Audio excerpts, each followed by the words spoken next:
What this does is it allows you to put gas pressure into a shock absorber and then set that pressure very consistently and very accurately. So some unique things about this particular gauge or this particular inflator is you'll see right off is this bleeder button. This bleeder button allows you to let pressure out of the shock consistently and then allows you to fine tune that pressure. So in cases where we're running really low pressures, say 15 pounds to 20 pounds, where we're really trying to fine tune the feel of the car and fine tune that gas pressure, this gauge allows you to do that, or this bleeder button allows you to do that. So say for instance, we're gonna let 50 pounds of gas out of the shock.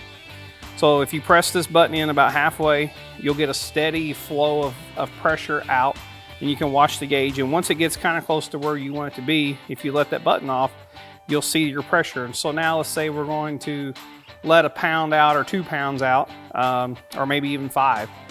You simply press this button all the way in, and for every time you press the button all the way in, you will let out between 1/2 pound to 1 pound of pressure. No matter how much pressure is in the shock, it'll only let out 1/2 pound or 1 pound of pressure for each depress of that button. So with that, you can really fine tune the shock with those pressures.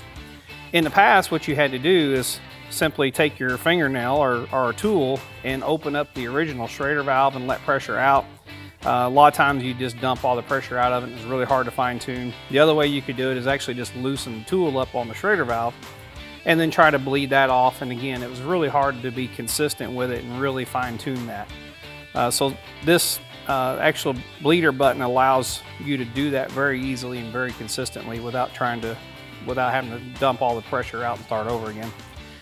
The other nice thing with this gauge or with this tool, it has a digital gauge itself, so it's hard to argue with the number that you get on here. If it's 10.5, it's 10.5. If it's 10.0, it's 10.0. So a needle style gauge, when you're getting down, you're working with 10 pounds and 15 pounds of pressure that we do sometimes, it's hard to get that very accurate. So this gauge, you can't argue with that number. So between the digital gauge and this very unique bleeder button, those are the biggest advantages to this shock inflation tool.